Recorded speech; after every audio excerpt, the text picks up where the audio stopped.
This is the station with the latest state-of-the-art broadcast equipment mula sa mga tao at kumpanyang nagsimula ng FM broadcasting sa Pilipinas.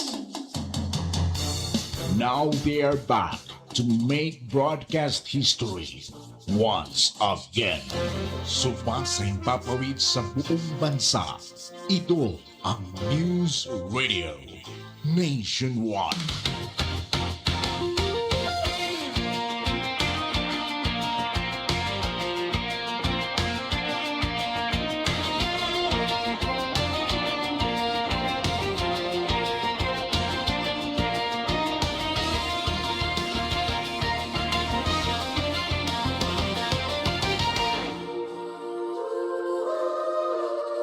So long, Santa Cruz.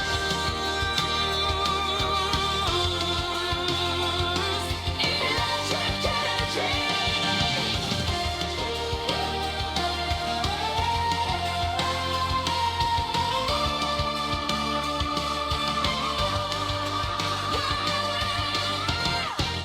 So long, Santa Cruz.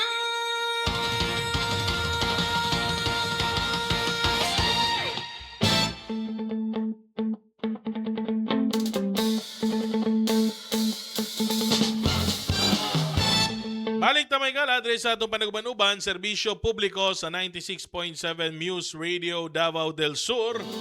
Ug sama sa ingon ganiha na ta nag-break, makauban nato diri sa atong programa karon. Ang hepe sa Santa Cruz PNP, Police Lieutenant Colonel George Saliem, daghantag mga issue nga isgutan karon, labi na mga mahitungod sa peace and order situation, mga eskwelahan, kagubot, tensyon, kumusta man. At dagan sa atong higayon, makatimbaya sa atong mga sukintig paminaw, Police Lieutenant Colonel George Saliem, ang Chief of Police sa Santa Cruz PNP. Sir, maayong hapon. Yes, sir. Good afternoon at saka sa tagapakinig ng Muse Radio. Sir, unang tanong, kumusta ang peace and order situation dito sa ating lungsod ng Santa Cruz? Very common na tanong yan, pero maganda na yan pa rin ang ating natatanong sa pagsisimula. Magandang tanong at saka ang sagot din naman maganda. Yes. Is because the people of Santa Cruz and the transient people of Santa Cruz is enjoying their daily lives. Mhm. Despite tragic information and news, they're still enjoying their normal life. Mhm. Yeah. So I think that is the best way to display the answer on how is the peace and order of Santa Cruz. The Mhm. students go to school, the teachers went to their jobs, Mhm. yung taong mamalingki, naglalakad sa palengke, okay lang. Walang kinakatakutan. And yun yung normal. That's the very normal. At ganun naman dapat talaga ang sitwasyon. And yes, Diba? you're expecting na we in the public service can Mm. deliver that mode of situation na ang Mm. mga tao, ang mga citizens ng Pilipinas, Mm. hindi lang sa Santa Cruz, Mm. ganun yung feeling ng tao na Mm. paglabas ng bahay, walang Mm. inaalala. Yeah. Pagpunta sa kung saan nila gusto makapunta, Mm. safety sila. Okay. Makarating ng safety, Mm. magawa nilang gustong gawin sa buhay. Okay. Sir, hindi tayo nakapag-usap nung pagsisimula ng klase dito sa atin, sa buong Pilipinas, sabay-sabay naman yung class opening. Yeah. Kumusta po yon kahit na sinabayan nung lindol, pero ano yung inilatag natin na security arrangements sa pagsisimula ng klase, sir? Okay, it's a question na kahit sabihin natin medyo a throwback on Mm-mm. 2 weeks. Mm-mm. Although sabihin natin na the first onset of the class of June of 2026 Mm. is sinimulan ng flag racing. Yes. Nagkataon na maganda at may flag racing tayo kasi yung lindol dumalaw around 7:30. So, yung mga estudyante teachers is nasa ground. Mhm. And that is on the safety protocol. Mm-mm. Tama lang din. Parang siguro divine guidance. Yes. Then as to the security aspect, sa Santa Cruz din naman is with all the partners, lahat ng government factors dito na may men in uniform, shall we say, Mm-mm. even Coast Guard nga eh. Mm-mm. Nandun din sa eskwelahan, even Mhm. the AFP, nandun Mhm. din sila nakamatsyag. So, Mhm. the pattern is per district meron tayong naka-umbrella. Mhm. Then sa mga eskwelahan meron tayong mga pulis sa barangay nakatutok din sa schools na yun. Mhm. So pag lindol, the coordinations of safety and security is one dial away. Medyo updated din kaya appropriate response din ang nangyari sa area ng Santa Cruz. Kumusta yung naging aksyon ng mga personahe ng Santa Cruz PNP nung tumama yung lindol na yun, sir? Okay. First is yung mga nasa ground, halos Mm. hindi naman nila naramdaman. Mm. Kasi yung mga boat patrollers and Mm. mobile Mm. patrollers. Pero hindi ko alam kung ano ang magnitude sa iba-ibang location. Yeah. So we cannot say categorically. Mm. Pero although yung iba naramdaman talaga kasi because of sa buildings na malapit. Mm. Mm. Then by protocol, first is safety naman talaga ng Mhm. tao. How can Mhm. we rescue somebody else kung tayo mismo hindi natin titignan ng safety? Yes. Then first is on the immediate, then the other public conveyances. Mhm. Schools, other public places, then with coordinations with the MDR ng LGU ng Santa Cruz, Mhm. mabilis din naman. So, in the first 30 minutes, halos na gets nakuha natin yung mga informations na ito. Mm. Nervous lang ng tao kung bakit may nahimatay, may Mhm. napunta sa ambulance. Pero kung physically na natamaan ng debris, Wala wala. naman. Now, structurally speaking, kumusta naman yung istasyon ng Santa Cruz PNP after nung lindol? Stable ba? Maganda pa rin? Ah, I think structurally, hindi naman tayo engineer, sir, no? Yes. We can have our own assessment. Mm. Pero, yun nga din, the instructions of the mayor that time is unahin yung eskwelahan. Yes. So, I think, 1 hour yata, sir. Mhm. 8:30 or 8:40, nagmi-meeting na tayo dito yung emergency group. Tapos, the first instructions is for the engineering department to check on the schools, the integrity of the structural ng schools, then the government offices. Then, Mhm. sa PNP station, around 11, nakarating, safety naman. So, Mhm. back to work. Tapos, plus the engineering department ng PNP ng region, dumating din ng around 12. Mm. So, I think, na-inspect naman, okay din naman. Although Mhm. may cracks, talaga naman yan. Mm. Pero sabi ng engineers, still, a safe play. Yes. Safe infrastructure as well. Architectural, hindi naman structural yung mga cracks na nakita dun sa ibang mga facilities. Now, usapang eskwelahan pa rin, sir, nung nakaraan, nangyari nga yung sa Tacloban kung saan 2 bata yung namaril. Walang habas na namaril dun sa mga estudyante sa loob mismo nung eskwelahan. Oo. Nung napanood nyo po yun, ano yung reaction kagad ninyo, sir? First reaction, personally kasi baka madamay ang PNP. Yeah. First reaction is the generation na re-represent nila. Mm. So, is the generation gap in question. Mhm. Ano ba ang level ng utak ng mga tao ngayon? Mhm. And looking back as to their, the backtracking na lang, Mm. ano ba yung music na pinapakinggan nila? Ano ba yung, what comes to their mind is because the influences is no longer from the community. It's from the online community. It's because of their online games na ini-engage. May Mm. factor siya. Mm. The music they're listening to is because partly the subliminal ng kanilang psycho aspect, medyo natatrain na rin. Mm. Then, on the other side na may sort of bullying, kaya na, kumbaga, na-boost yung confidence Yes. nila na, I need to defend myself. Mhm. Hindi naman ako ordinaryong tao o hindi naman ako ganito. So, Mhm.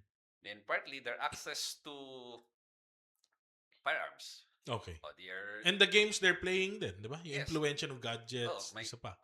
then their access to ideas na pwede pala. Mhm. Then, yung access to the firearm alone, Mhm. paano? Pamilya din naman ng law enforcers yung dalawa. Yes. So, hindi natin Normal ang baril sa paligid nila. maliban sa normal, partly, because of the nature of the work of their family, kailangan mo ring i-train yung bata on how to use firearm in case may lulusob sa bahay. Okay. So that training it could be a double-edged effect. It could be for self-defense, and yun nga lang.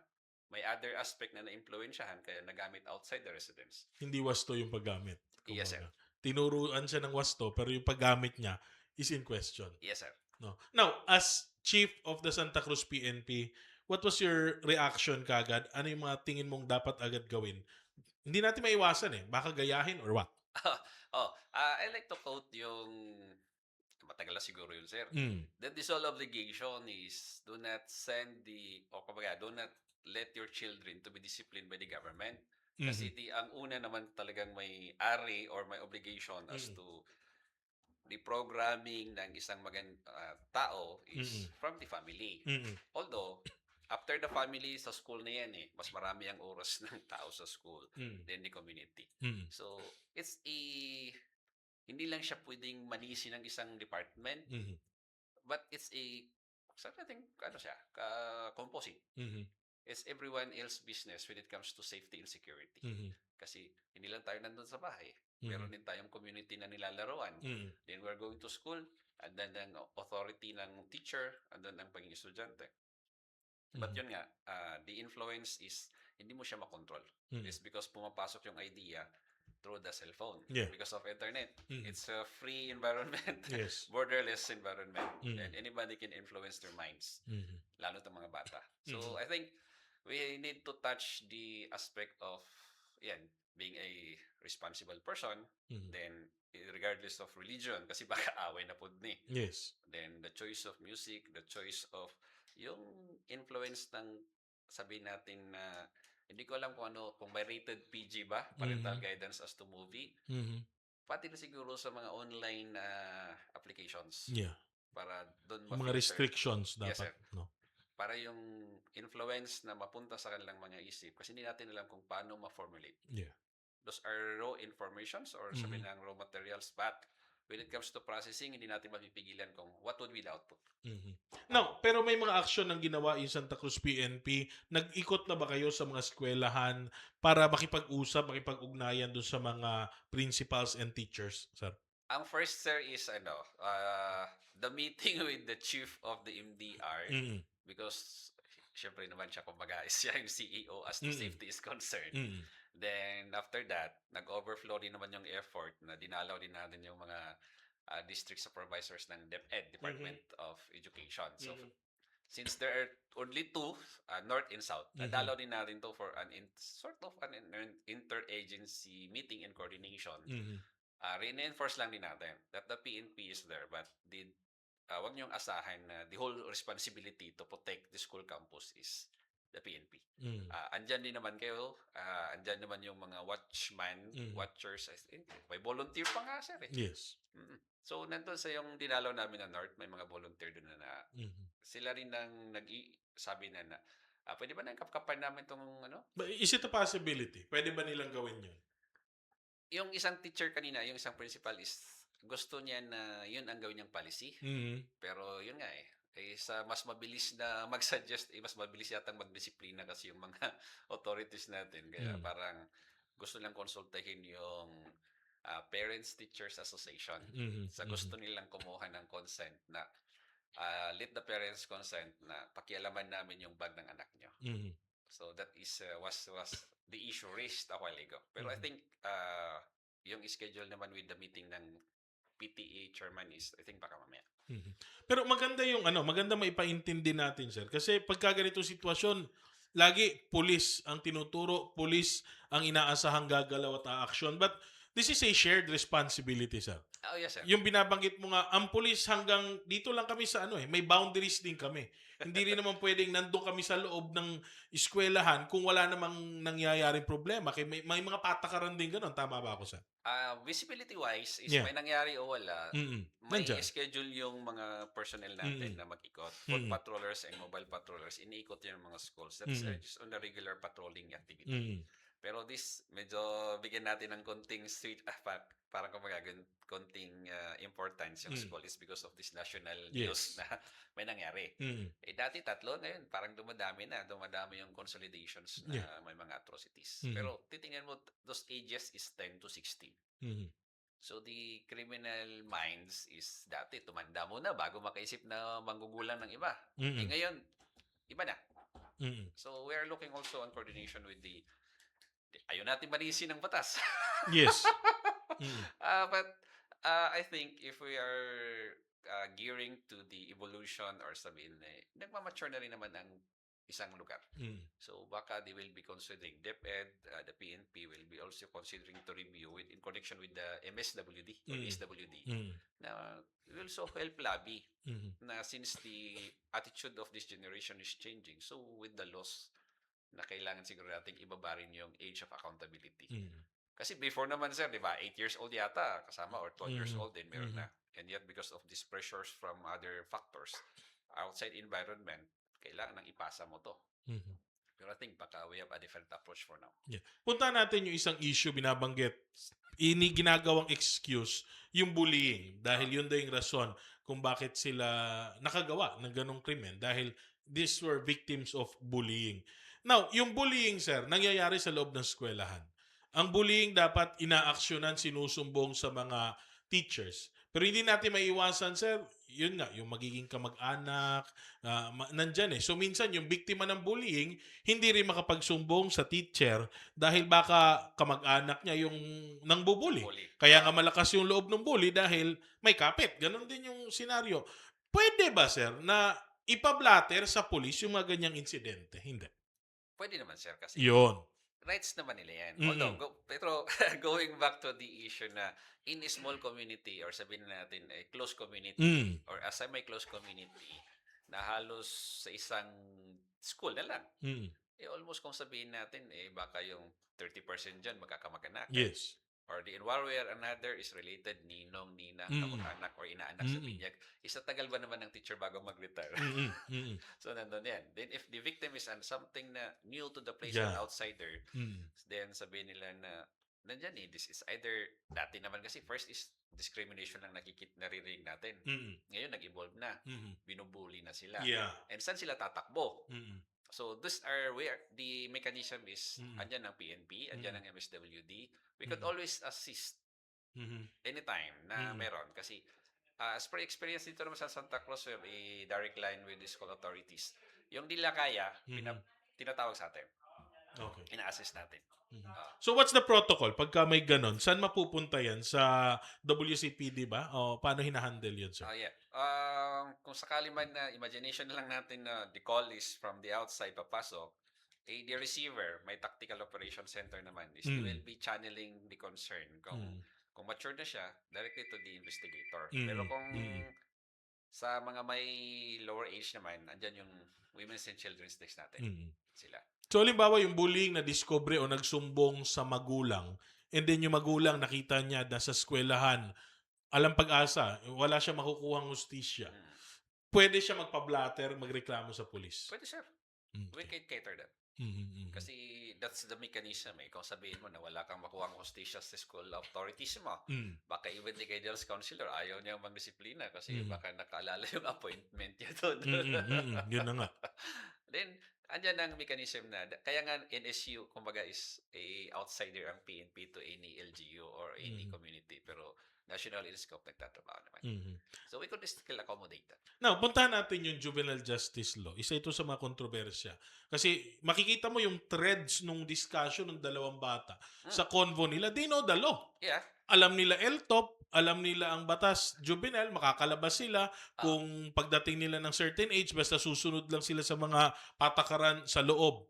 Now, sa PNP, sir, ano ba ang protocol natin? Pagka may mga bata, minors, na nai-involve sa krimen, syempre ito naman talaga ang iikutan pa rin natin, itong juvenile justice law na ito. By law, nandun yung protocol-wise, Mm. iikot lang talaga. On how to handle these cases is iikot lang din talaga sa the law. Mm-mm. Although, limited din naman yung action ng PNP Mm-mm. as to assist the victim or the parents of the victim Mm. on kung mag-file sila ng kaso. Okay. If i-assist natin is kayang mapunta sa barangay level or mapunta na kumbaga is mediation, Mhm. ginagawa yan. Mm-mm. Although, hindi ni-encourage kasi, pero culture-wise, Mhm. isama na natin yung paging Pilipino natin. No? Mhm. Kung kaya namang mapag-usapan yan between two parties, Mhm. why not? Kasi kung puro tayo kaso ng kaso, mapupuno din yung court. Yeah. Then, syempre, sabi natin, lawyer-wise, they can afford a lawyer. Pag hindi, dadami naman yung trabaho ng PAO. Mm. So, ang dadami namang issue na bakit hindi kami na-entertain? Mm. Because by law, they provided na kailangan government magbigay ng lawyer mo. Mm. Pero the work alone, mabinbin yung trabaho. Mhm. Kumbaga is magkakaroon ng traffic ng cases. Later on, sasabihin yan na justice delayed, justice denied. Yes. And ano na, magkakasanga-sanga. So, sa PNP, I can only speak for Santa Cruz. Pero yung mga WCD natin dito, Mhm. they are making ways na kung sa level nila is kaya nila, okay. Then for makita nila, ma-assess nila is kaya pa ng counseling, marami naman guidance counselors na pwedeng ma-reach na nandun sa MSWD. Mhm. Pero doon sa juvenile justice law, ano ba? May facility ba dapat na paglalagyan itong mga minors na nakakalabag sa batas? By law, yes, by law, infra-wise, dapat daw may paglagyan. Yes. The question is, matagal na nga yung law. Mhm. Matagal na yung batas, pero asan yung facility Mhm. na dapat in compliance with those? So, kumbaga, So saan siya nahuhulog? Pinakakawala na lang? O Ah, ipinapasa natin sa LGU kung si LGU may facility na paglalagyan? from the PNP, kung sakali mang bata yan, Yes. then wala naman ng PNP, infra-wise, wala naman talaga tayo doon. So, ipapass on natin sa MSWD. Okay. The question is, depende sa LGU. LGU or sa resources ng LGU kung saan nasasakop, kung meron silang Facility. constructed or infrastructures provided for that. Mhm. In the absence, o di, minsan, kaya nga makikita mo yung bata nandyan lang sa lobby ng station. Kinakausap, tapos nandiyan sa kubo. Yan. Kasi gabi na wala rin namang facility. Pag i-turn over mo naman sa MSWD, wala rin namang 24 hours duty. Tsaka, Hindi mo rin sila pwedeng ihalo talaga dun sa mga kulungan ng mga may edad na, no? ay, ano yan? Violation din yun. Maging inmate na yun. Yes, violation din naman sa inyo yun. Oo. Kayo rin naman nanagot. Tsaka kahit sabihin natin na pag ihalo mo, baka yung ganito ka-inosente, paghalo niya doon, madagdagan. Yun na nga Yun na nga Baka mamaya, snatcher lang siya. Paglabas niya, hold-upper na siya. Di ba? The influence. Yeah. Without putting you in sa alanganing position, yung juvenile justice, kung nasunod yung facility sana, it is a good law. Parang siya. Without lowering the age. Parang siya. Pero on looking back on the history, Asian culture is a very, very different from the Western culture. And yet, we know for the fact that the origin of this law is just a borrowed culture from the West. Okay. So, kung sabihin natin, as to parang pagkain siya, ang pagkain natin kamoting kahoy, and bigyan ka ng burger is parang sa una, parang wow. Pero, ano naman ang effect nun sa katawan mo? Ngayon, the same way as with the law. Ano namang effect ng law sa Pilipinas nung pinasok yun? Hindi naman, wala naman ganung funds to magasundan yung utos niya. Na magkaroon ka ng infra-separate detention cell for minors and magdedicate tayo ng mga guidance counselors, mga outreach people na mag-attend dito. Wala. So parang maganda siya. We could not discount them. Pero sigurong effect na nakita, may wisdom din naman siguro. But to reality-wise, as to the implementation and as to the output or outcome niyan, parang medyo ang laki ng gap. Kasi nga may batas, walang pasilidad. Yes. Walang facilities. Walang facility. I don't know if sa ibang malalaking city baka meron. Pero in us is wala pa. Yes. Kung hindi nga mag-solicit ang local leader outside, walang nakalagay doon. Sige, ibibigay na namin yung pondo nyo kasi by law, ito. Marami pa. Yeah. Kulang nga tayo sa classroom. Kulungan pa kaya para sa mga bata, di ba? Yun ang isang problema natin. Now, sir, dito tayo sa sa baril. Kasi yung ginamit doon, aminado naman even ng PNP na galing sa tiyahin yata na isa ring police officer. Now, ano ba ang guidance dapat on gun safety sa mga personahe ng PNP? It's a basic discipline sa and every PNP member, kaya nga 'di ba, is asawa or wife or girlfriend yung tawag sa baril nila. So from time to time is kumbaga, kung saan sila, nandun din yung baril nila. Lalo na pag in uniform sila is kumbaga, nakasukbit sa katawan mo or attached to yourself or kumbaga, abot kamay. As to the incident din naman is by information, yung police officer is pamangkin niya yung bata. Then, parang ninakaw pa, nakitulog sa auntie para nakawin. So, we don't know as to the specifics of time kung paano ba. Kasi umaga yon. Pero it's a wake-up call din sa bawat...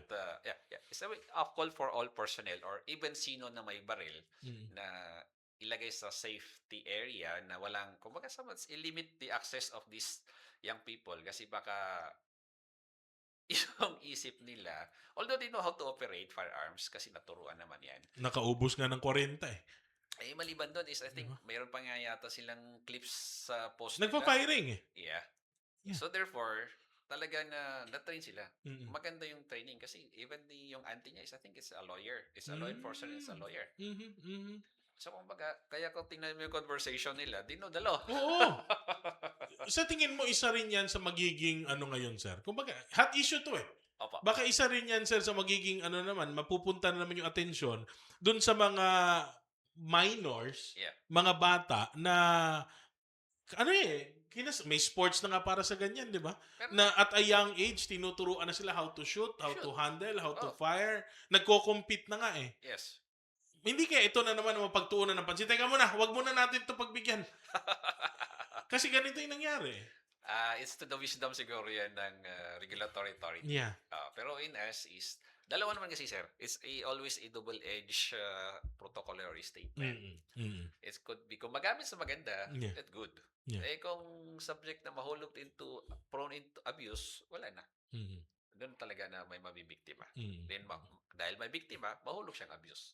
Pero pag walang biktima, hindi naman ba-considered as abuse? Sa bagay, tama rin. May wastong paraan talaga. Opo. 'Di ba? Yung kutsilyo man, panghiwa mo ng karne, yun yung wastong paraan. Pero ipanaksak mo, hindi wasto. Kung pagbabawal mo na ba yung kutsilyo, hindi naman, 'di ba? Talagang guidance lang talaga and pag-iingat. Isa Yun yun. talaga. Yun Number lang one. talaga yung maaasahan natin. Now, sir, sa PNP siguro, lastly, anong magagawa natin para bigyan ng peace of mind itong mga magulang natin ngayon? Kasi dati, dapat pag nasa school, kahit paano kalmado yung mga magulang. Ngayon, hindi na. Matatakot na siya kung may lindol. Di ba? Hindi naman natin maiiwasan yun, yung lindol. Natural Pero calamity. pero yung mga ganito, yung krimen na naman na ganyan, anong mga assurance natin, lalo dito sa Santa Cruz, kahit pa paano na, okay lang yung anak ko doon, safe yun, dahil may mga Santa Cruz PNP na nakabantay. Okay. Hindi man natin i-promise ang sun, the moon, and the stars. Pero reality-wise, as yung mga parents natin yan, or any milestone na nilisinan, if you train your child na bago mo, kumbaga is the mindset, kung actions, the manners, confident ka kung saan magpunta yung anak mo. Ngayon, as to the external factors na i-bully ba siya or sabihin natin saktan siya, it's very basic naman eh. The defense mode na tinuturo ng tao or tinuturuan man natin ng mga bata na depensa ng sarili nila on the right manner. So, going back to the family discipline, sana lang they have the time to mentor their children na giving the mind a good mindset na in every circumstances itong dapat gawin. Para sila mismo, kampante sila na naturuan yung anak nila, na-train nila, na-groom nila yung anak nila into this kind of manners, into this, in how to react with the situation. Malindol man siya or man-made or natural or maging man-made calamity, then they know. Kasi yung law enforcers natin or sabihin natin mga safety people, they cannot be everywhere. Remember that the PNP we have a ratio of 1 police officer is to 1 to 1,286. So that's the ratio in Santa Cruz. So hindi lang natin na parang just for the word of speaking na paging kampante sila dahil may police, like it's everybody's obligation. As a parent, as a member of the community, and ito, sa trabaho namin, is our obligation to serve. Pero, pag itong karap namin, baka nakatalikod kami sa isang side. Okay. Lastly, sir, mensahe mo na lang sa mga kababayan natin. Okay, sir. Thank you sa panahon na binigay mo. At saka sa mga insights na nakuha rin din natin dito sa programa. Sa mga kababayan natin dito sa Santa Cruz at saka kung sinong nakikinig dyan, reminders is train our people or our children na maging responsible in the future, maging responsible citizens. So bago pumunta sa eskwelahan, at least yung grooming is sa bahay mo na. Add-on na lang sa eskwelahan and plus the community. As to the answer to the recent incident, pagtulungan lang natin ang isang situation. Mahirap din na may mag-blame game tayo kasi nakaraan na. Let's move forward, but moving forward with a greater forecast in insights na ito yung gawin namin. How can we be of help to others? Kung sakali mang may ganitong situation, ano ang gagawin namin? So, we're encouraging na isama din natin on how to contact the PNP, the local PNP, in case may ma-observe kayo na unusual. That is a safety concern or peace and order concern, itawag lang sa PNP. Okay. Thank you very much, Police Lieutenant Colonel George Saliem, ang Chief of Police ng Santa Cruz PNP. Standby, may gala. Balik na pag once pipila ka mga painom doon.